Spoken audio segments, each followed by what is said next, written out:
Acompáñenos de lunes a viernes en Contrastando Ideas Noticias con el doctor Julio Jiménez, con una batería de especialistas en materia fiscal, política,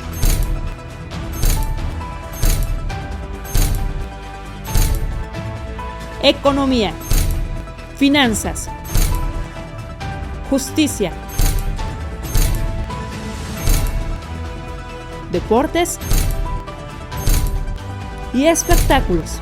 Acompáñenos a las 22 horas, tiempo del centro. Amigos, ¿qué tal? Muy buenos días. Gracias por acompañarnos como cada semana en la mesa de análisis político electoral. Como cada viernes, es un placer recibir a especialistas, a líderes de opinión, a expertos, analistas en temas políticos y sobre todo electorales en estos tiempos tan complejos. Para mí es un verdadero gusto recibir este viernes 1 de diciembre del 2023 a un gran amigo, a un gran político, a un excelente analista político, a don Demetrio Soy de la Tijera. ¿Cómo estás, Demetrio? Muy buenos días. ¿Qué tal, Julio? Qué gusto, muy buenos días. Bienvenido, bienvenido. Bueno, pues siempre es un placer recibir, reitero, a los amigos, pero sobre todo es un privilegio contar con su opinión, con su análisis, pero sobre todo con su experiencia y su prestigio.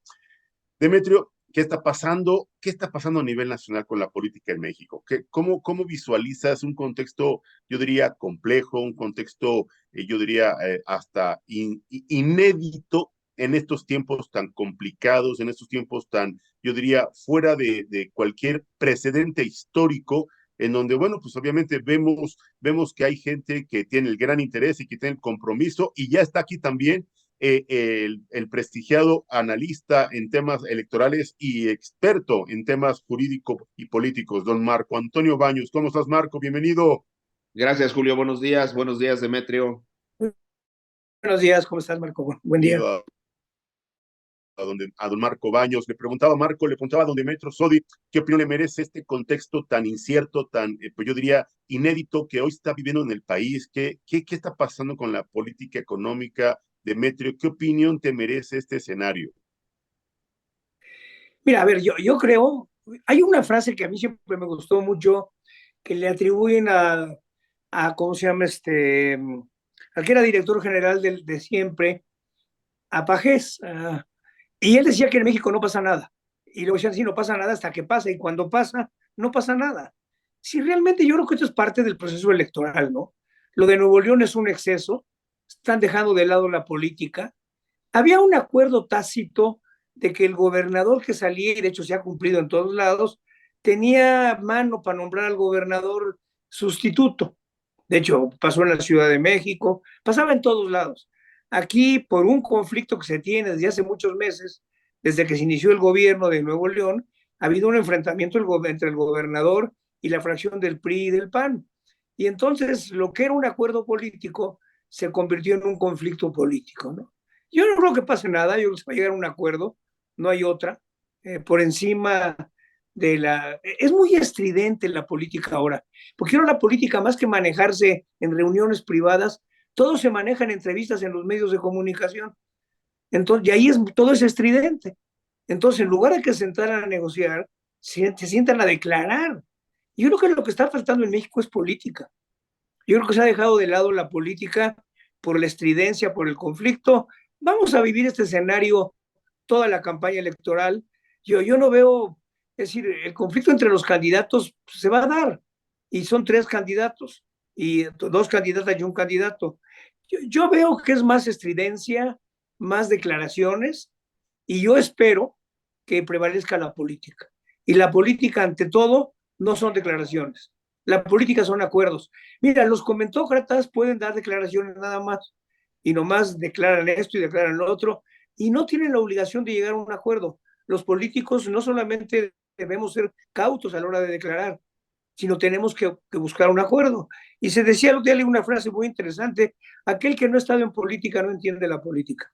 Y creo que eso pasa mucho con los comentaristas, y sobre todo con los programas de radio y televisión, quieren hacer grande lo que no es tan grande. Y entonces todos los conflictos políticos del país, no sé, es increíble, dedican horas algo que podrían decir en 1 minuto, lo dicen en 25 minutos, porque no son noticieros, noticieros, son noticieros políticos. En fin, yo no estoy tan preocupado, Creo que lo de Nuevo León es una exageración del gobernador y también del PRI y del PAN. Yo no sé para qué se mete Xochitl Gálvez en eso, para qué opina, pues ya le reviraron. Como que ahí sí es más prudente Claudia Sheinbaum, que dice, esta no es mi bronca, ni me meto, ¿no? Y yo creo que es lo que tienen que hacer todos, buscar acuerdos más que buscar declaraciones estridentes. Totalmente de acuerdo. Gracias, Demetrio. Yo ahora quiero preguntarle a un experto en temas jurídico-electorales, al doctor Marco Antonio Baños, ¿qué opinión le merece este escenario en donde se introducen a pretender interrumpir, reventar la sesión del pasado miércoles en el Congreso de Nuevo León, gente del MC, pues las declaraciones del propio Samuel García, la resolución final del Congreso del Estado, ya la notificación formal pues para la toma de protesta de este gobernador interino que precisamente este 1 de diciembre ya formalmente pasa a ocupar este cargo como gobernador interino? ¿Qué está pasando en México en el ámbito electoral, en el ámbito de división de poderes, el respeto a las autoridades y sobre todo el respeto al Estado de Derecho, doctor Marco Baños? Bueno, primero que nada, tiendo a coincidir con lo que dice Demetrio en el sentido de que estamos en un ambiente de una enorme estridencia. Ha generado mucho ruido mediático la declaración inadecuada de Vicente Fox con relación a Mariana Rodríguez. Ha generado mucha estridencia la forma en que se ha conducido la posible designación de un gobernador interino en el caso del estado de Nuevo León. Ha generado mucha estridencia la declaración de Samuel García acusando de marihuano al expresidente Vicente Fox.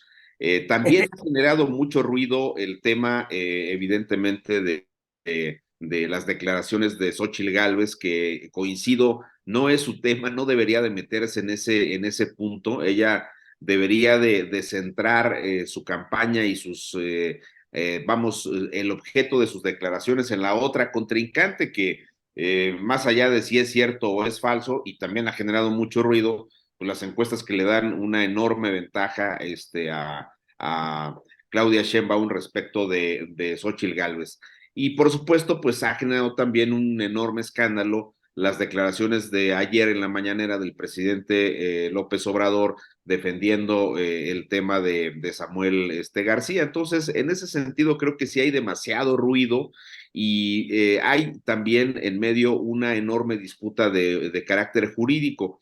El único problema, y aquí tiene razón Demetrio, yo no soy un político, pero sí soy un comentócrata, y creo que lamentablemente los que estamos opinando en los medios de comunicación sobre este asunto no tenemos todos los detalles jurídicos del debate, porque si somos atentos al asunto, el secretario de gobierno que está en rigor pudiendo, o es uno de los posibles gobernadores del día de hoy tendríamos dos gobernadores, uno que designó el Congreso del Estado y otro que sería el que designa Samuel, que en el caso concreto del secretario de gobierno se trataría de una figura de una especie de encargaduría de la gubernatura, porque en rigor el único facultado para poder designar a un gobernador interino pues es el Congreso del Estado, en atención al Claro. principio de la división de poderes.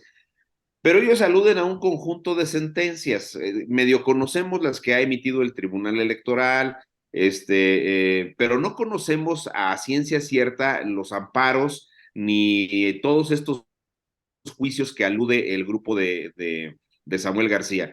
Creo que si lo que sí creo que queda en el ambiente es un tema, Samuel como gobernador no ha sido capaz de establecer una especie de diálogo político de construcción de acuerdos con el Congreso. A lo mejor las partes que son fundamentales para el funcionamiento del Estado de Nuevo León, como la definición de los presupuestos y estas cosas, funcionan adecuadamente, pero no hay una línea de diálogo con un gobernador que pide la desaparición del PRI y del PAN y alude con calificativos a los dirigentes de los partidos, como los partidos también aluden a él con una serie de calificativos. Entonces hay un ambiente enrarecido por un conjunto amplio de discusiones y creo que tendríamos que ser más cuidadosos en la discusión al plantear los temas Digamos, de entrada, hoy está el escenario inédito en México de que puede haber dos personas que podrían hacerse cargo del gobierno, uno bajo la modalidad del gobierno, del gobernador interino designado por el Congreso.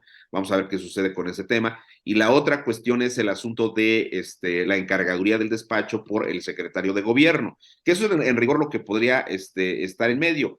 Hay hoy también en estas estridencias a las que se refiere Demetrio con mucha precisión, pues no, es que está acordonado el Palacio de Gobierno del Estado de Nuevo León.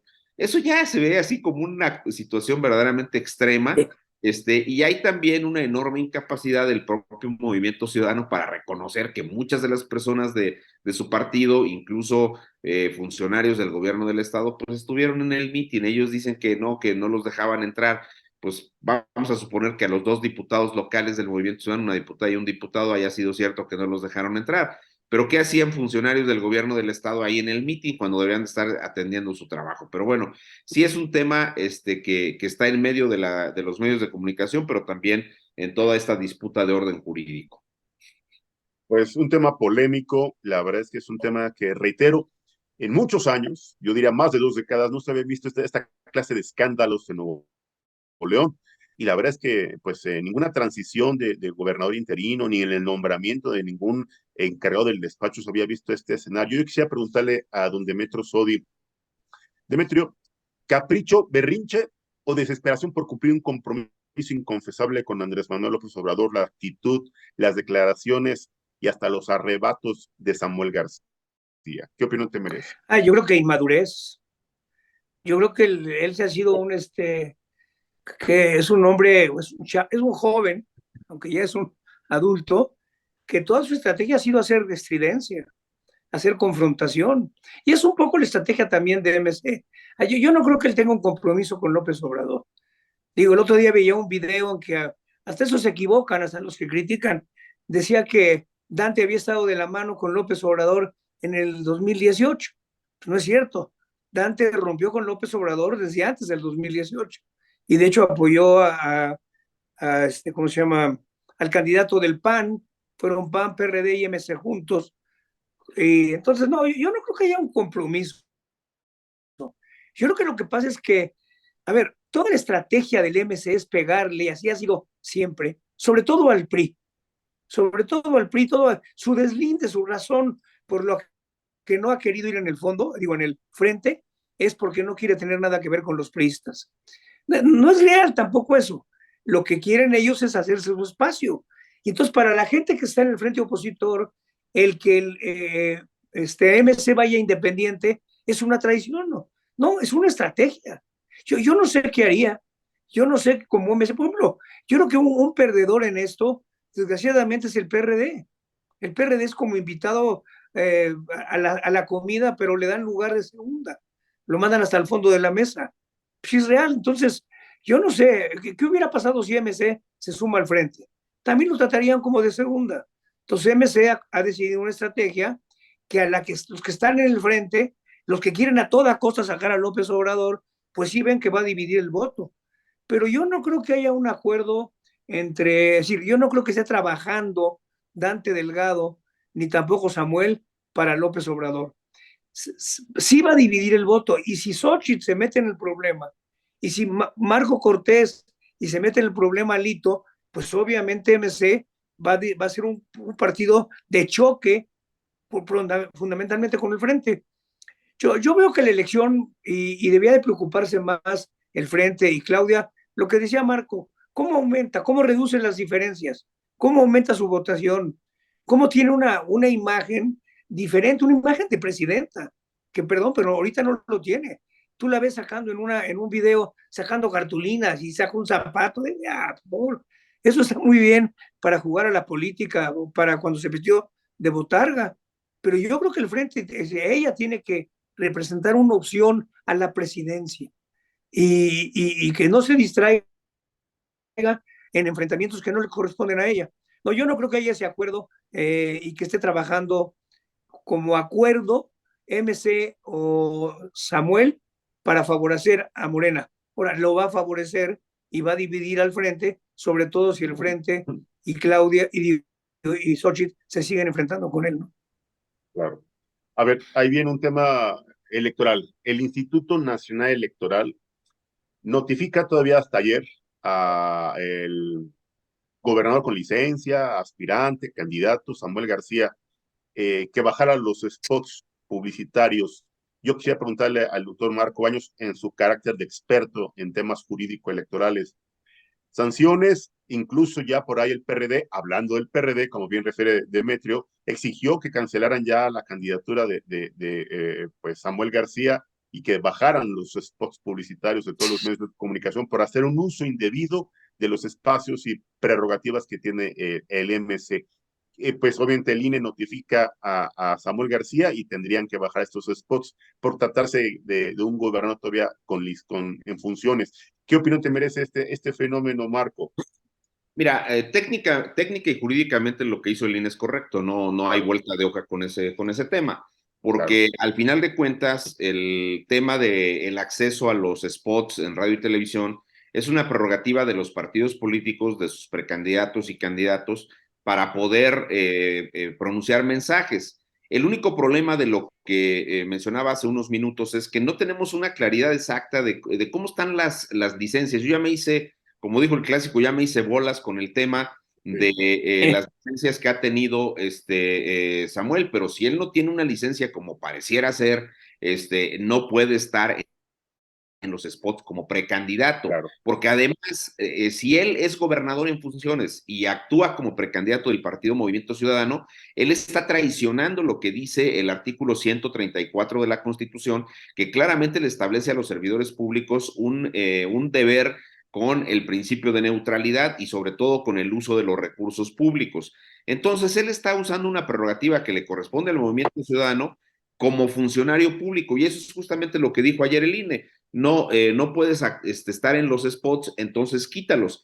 Esa parte que además hoy día el tema de los spots ha dejado de tener la importancia que tenía cuando el 2007 ya no es aquel mecanismo de equidad para la contienda que se buscaba tener con la reforma del 2007, está completamente superada esa cuestión, pero en el fondo la otra parte que tú planteabas es la que me parece relevante, que es qué va a hacer el INE con relación a la condición de precandidato, que en rigor es un tema que tendrá que resolver la Comisión Estatal Electoral del Estado de Nuevo León, por un lado, por la condición de servidor público que tiene el gobernador, y respecto de la precandidatura a la presidencia de la República, el INE. Esa parte, por supuesto, que son temas que se tienen que revisar. Yo en lo particular creo que él no podría ser simultáneamente precandidato y gobernador, eso no se puede.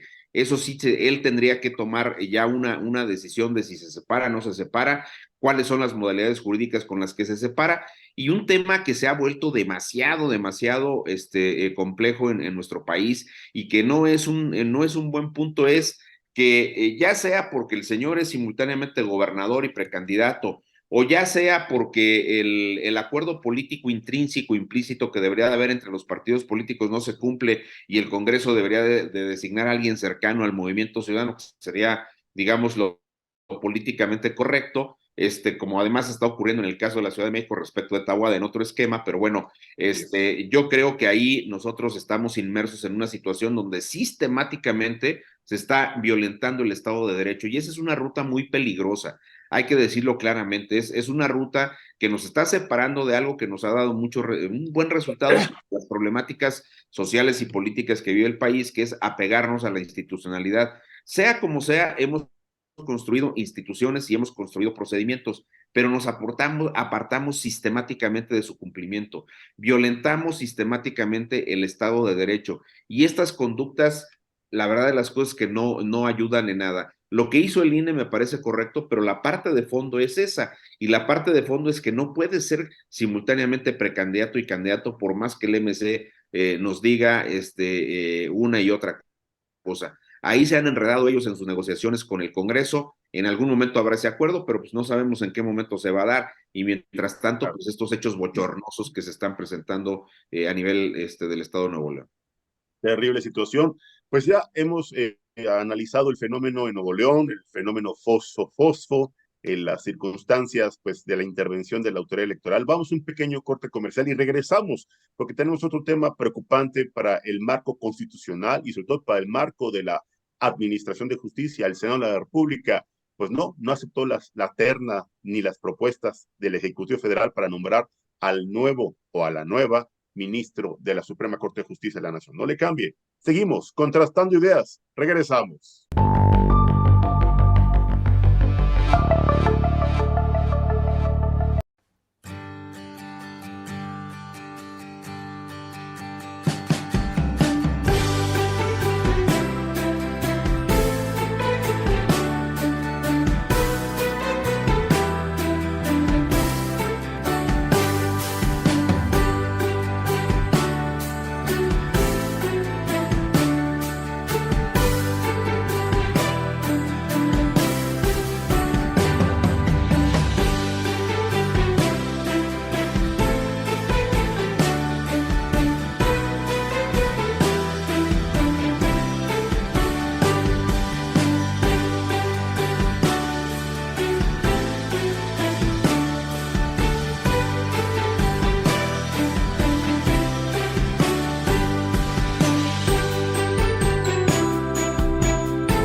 Amigos, ya estamos de regreso aquí en Contrastando Ideas, como cada semana, contando, reitero, con el privilegio de la amistad, la confianza y sobre todo la participación de dos grandes analistas políticos, don Demetrio Soy de la Tijera y el doctor Marco Antonio Baños, a quien tengo el gusto de, como cada semana, de saludar y agradecerles su valiosa colaboración para Contrastando Ideas.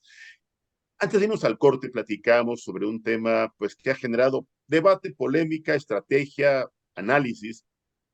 En materia constitucional, hay claridad, hay requisitos, hay condiciones para nombrar, para proponer, para aprobar una terna para aspirantes a ocupar un cargo de ministro de la Corte. Sin embargo, en los últimos años, el titular del Ejecutivo Federal ha propuesto, ha nombrado prácticamente, y digo ha nombrado porque han pasado sus propuestas sin mayor problema. Sin embargo, en esta última terna, este último nombramiento, consecuencia de la estrepitosa renuncia de un ministro que hoy se ha incorporado formalmente, pública y notoriamente al proyecto de la Cuarta Transformación, pues hay tres mujeres que tienen un vínculo cercano, un compromiso, no sé si sea leal o a ciegas, con Andrés Manuel López Obrador. Sin embargo, pues el Senado de la República, la comisión concretamente encargada de evaluar a estas tres aspirantes, pues no le pareció suficiente autonomía ni independencia y mucho menos capacidad. Quisiera preguntarle a don Demetrio Soy la Tijera, fuiste senador, fuiste diputado federal, has sido legislador, has sido gobernante. ¿Qué opinión te merece esta resolución del Senado de la República para decirle no a Andrés Manuel López Obrador y decirle no a las aspirantes a ocupar el cargo de ministro de la Corte? Demetrio, tres mujeres con trayectoria jurídica, no sé si que tengan la experiencia o la capacidad, pero tres mujeres con este perfil. ¿Qué opinas? Mira, la experiencia no la tienen. Claro la que capacidad no. Probablemente que la tengan, pero experiencia en la parte judicial, creo que ninguna de las tres tiene nada.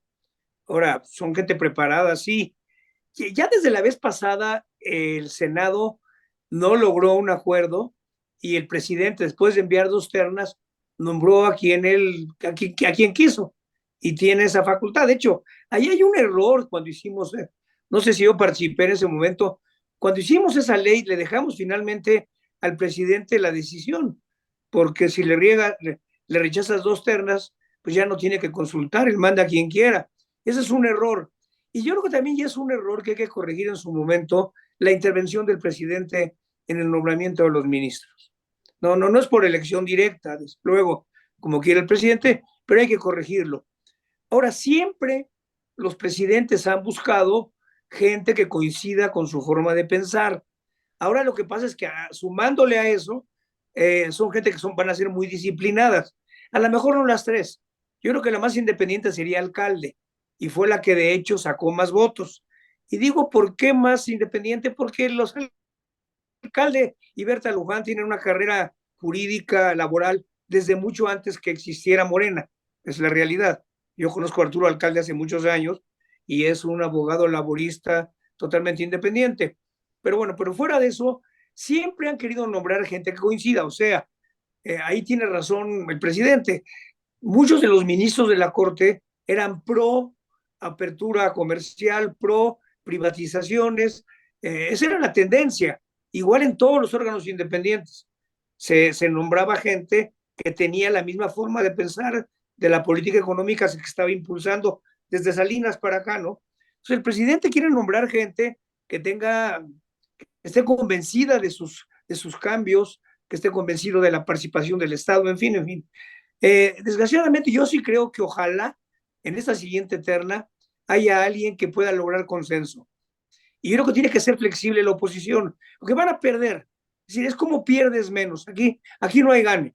Aquí no hay forma de que entre una ministra que sea totalmente independiente y que se vaya a oponer y se vaya a sumar a los ya ministros que todo están amparando, todo están dándole, pues dándole un revés al gobierno, ¿no? No hay forma.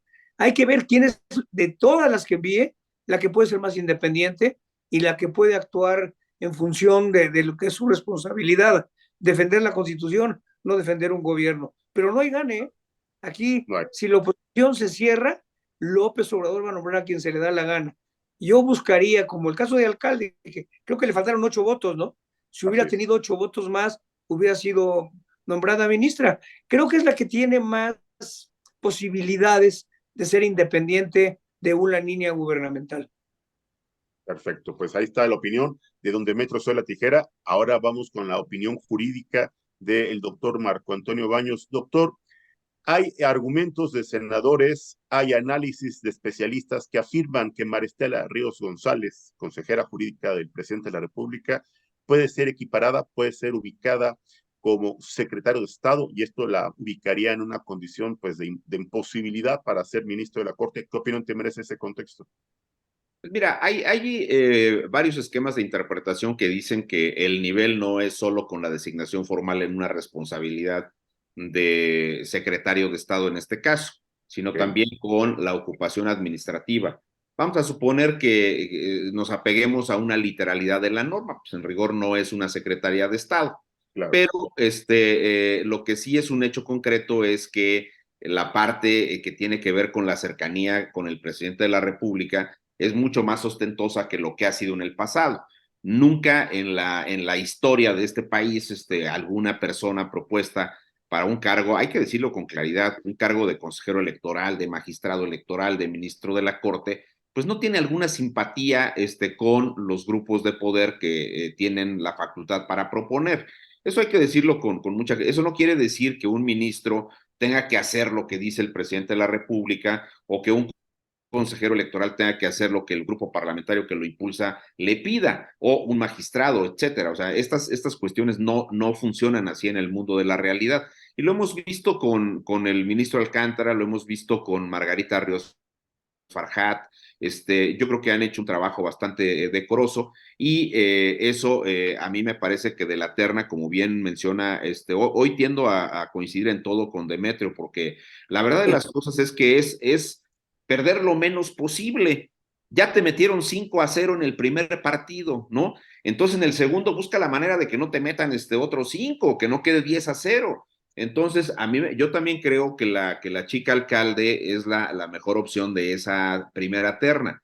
Aquí jurídicamente lo que va a pasar es que el presidente debe proponer una segunda terna, lo cual no significa que quite a las 3, porque si él quita nada más a una, que debería de ser en este caso a la consejera jurídica, que no concitó más que 2 o 3 votos en todo lo que ocurrió, o a esta niña que es hermana a esta señora abogada, perdón, no me vayan aquí a denunciar por cuestiones de género.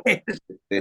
Perdón, ofrezco una disculpa, no lo quise decir así, sino a la señora que es Batres, Lenia Batres. Lenia Batres, hermana del jefe de gobierno. Pues hay que decir con claridad que pues tiene una enorme cercanía. El presidente lo dijo.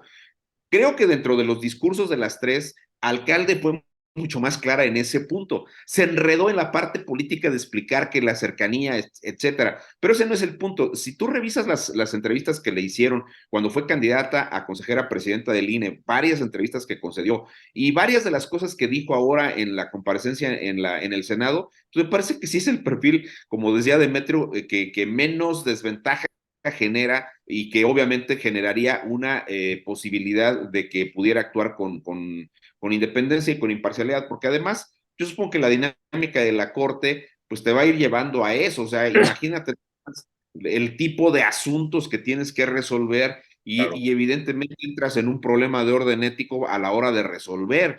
Entonces yo creo que esa podría ser la mejor opción.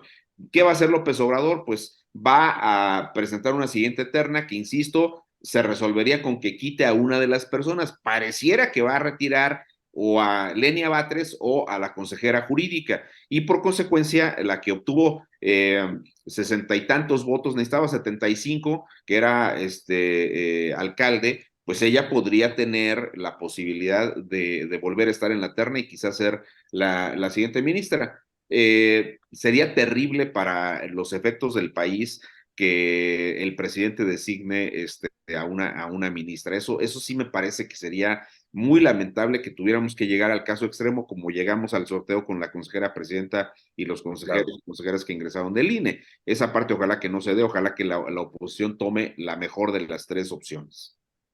Pues ahí está el análisis, la opinión, reitero, en la voz autorizada de expertos, auténticos especialistas. Hemos llegado a la recta final de esta mesa semanal de análisis. Quiero pedirle una última conclusión, comentario para cerrar esta mesa y, como siempre, agradecerle a don Demetrio So de la Tijera. Demetrio, vamos a elegir democrática y a través de un voto directo a los ministros de la Corte, como lo está proponiendo Andrés Manuel López Obrador. ¿Sería viable eso? Mira, no creo que vaya a ser viable y como lo comentamos la vez pasada, no va a tener mayoría calificada. En el Senado es prácticamente imposible, entonces ya, pero es el polvo, ¿no? Eso es lo que está pasando en la vida política nacional, es puro polvo. Todo el mundo hace más polvo y hace más estridente todo, y como que el país, si uno viera y uno analizara dentro de 10 años lo que estamos viendo en la prensa, el país está destrozado, ¿eh? Y no es cierto, el país va extraordinariamente bien. La economía va como nunca, creciendo al 3,5%, ya se recuperó totalmente, pero hasta los mismos analistas no saben, porque, perdón, muchos de ellos ni siquiera se meten a ver las cifras fuertes. Yo todavía oí a una analista experta en cuestiones económicas, si todavía no se recupera la economía de la pandemia, por favor, se recuperó en enero de este año, diciembre del año pasado. Quitando todo este polvo, el país va bien. Hoy se anuncia una cosa muy importante, un aumento al salario mínimo del 20%, con lo cual en el sexenio se duplicó el poder adquisitivo del salario mínimo, que se dice fácil, ¿eh? Pero ese es el principal instrumento para combatir la pobreza. Entonces tú ves el país, la economía va bien, se aumenta el salario mínimo, la inversión extranjera va bien. Entonces yo creo que a veces hay que quitar el polvo, ¿no? También el otro día, y lo puse en mi artículo de hoy, oía yo, decía él, ojalá le vaya mal a México. ¿Cómo es posible que un analista político, en un desayuno de los de Atypical, de los de Carlos Alarraqui, y luego también oí un comentario el otro día de Macario Schettino, que decía, el país se ha trazado 50 años. Pues yo no me siento yo sí los viví hace 50 años, y el país va bien. Entonces yo creo que el problema que tiene realmente Xochitl, es decir, no es el caso de Argentina. En Argentina hubo un cambio porque la gente estaba harta. En México la mayor parte de la gente no está harta. La mayor parte de la gente apoya al gobierno. Y si no se entiende bien esto, una campaña de descalificar todo no va a crecer, no va a permitir que crezca la oposición. Hoy tenemos que ser muy realistas, hasta los que estamos en la oposición. ¿Qué hay de bueno y qué hay de malo? Lo que hay de bueno hay que continuar, lo que hay de malo hay que cambiarlo. Pero si el discurso es como lo hacen todos los analistas o muchos analistas, de que todo está mal, sí, aquí sí la idea de que good news, no news.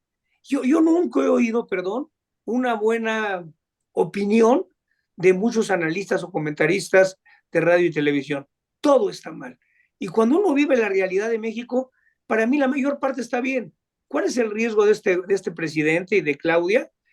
su falta de compromiso con la democracia, su falta de compromiso con la división de poderes, pero en toda la parte económica y social, hoy anunciaba el presidente la reducción de la pobreza, es extraordinario, la reducción de la pobreza laboral por el aumento salarial.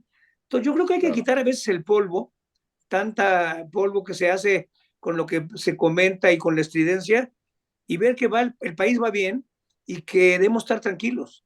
El país va por el camino correcto y sí se requiere un cambio, básicamente por el rechazo a la vida política democrática que tiene López Obrador. Claro. Pues ahí está el comentario final, la conclusión de don Demetrio Soto de la Tijera, a quien le agradezco como cada semana su valiosa participación y como siempre le deseo un excelente fin de semana. Gracias, Demetrio, muy amable.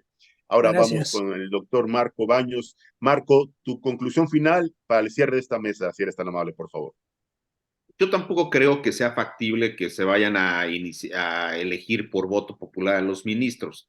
Ya hicimos cuentas la otra vez y de entrada, pues la tercera parte de los senadores son primera minoría, son la oposición, suponiendo que Morena ganara los 32 fórmulas de mayoría relativa. Entonces, el segundo lugar en automático sería la oposición en el Senado y por consecuencia una reforma constitucional de ese tamaño, pues no tiene viabilidad. Esa parte me parece a mí que está así. La otra cuestión es, creo que efectivamente el tema de la campaña de Xóchitl necesita prender de una manera distinta. Es un perfil muy atractivo el que tiene Xóchitl Gálvez, pero pues está metida en la definición de la estrategia, que ya vamos tarde con el tema de la estrategia. Ella dijo que en febrero estaría relanzando la campaña y se empezarían a ver los cambios, pero pues en febrero estamos en intercampañas para empezar, ahí no hay actividad.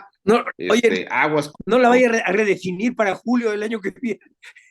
No, pues es que para junio del año que viene ya nomás entregamos, que entregue la banda, ¿no? No hay mayor complicación con eso. Pero sí es un tema que llama mucho la atención y creo que en el fondo sí tenemos un problema severo con el apego a la democracia, pero sí creo también como Demetrio que hay un conjunto de resultados que favorecen la gestión de López Obrador y ese es el principal reto que tiene la campaña de Xóchitl Gálvez, porque no estamos como en el caso de Argentina, en una situación tan extrema. Hemos visto en varios momentos los problemas económicos tan severos por los que atraviesa Argentina y hemos visto estas reacciones en el electorado. Ahora, en el caso concreto de México, pues hay una situación distinta y además tienes un público cautivo que es lo que él necesita para efectos de ganar la elección con los programas sociales. No le demos vuelta al tema. En la entrega corporativa de los beneficios de programas sociales le garantizaría a Morena en automático casi el refrendo en la presidencia de la República. Por tanto, la campaña de la oposición tiene que ser mucho más avesada y mucho más precisa en la forma de plantear sus propuestas y de desarrollar las actividades futuras. Así que, pues vamos a ver qué sucede. Yo quiero, reitero, agradecerle al doctor Marco Baños, a Demetrio Sodi, su valiosa colaboración. Le mandamos un fuerte abrazo y le deseamos una pronta recuperación al arquitecto Adrián Alanís Quiñones. Un fuerte abrazo a toda su familia y también un fuerte abrazo y desear un excelente viaje a doña Beatriz Pajés, que está en este momento viajando hacia la Feria Internacional del Libro allá en Guadalajara. Y bueno, pues espero que la próxima semana podamos contar con la presencia de estos grandes amigos, grandes especialistas y auténticos analistas políticos. Gracias, Demetrio. Gracias, Marco. Gracias, excelente Marco. fin de semana. Gracias, Demetrio. Igualmente, buen fin de semana. Julio, muchas gracias. Saludo para Adrián y por supuesto para Beatriz. Hasta luego. Gracias, Igualmente. gracias. Marco Baños, gracias, Demetrio. Gracias.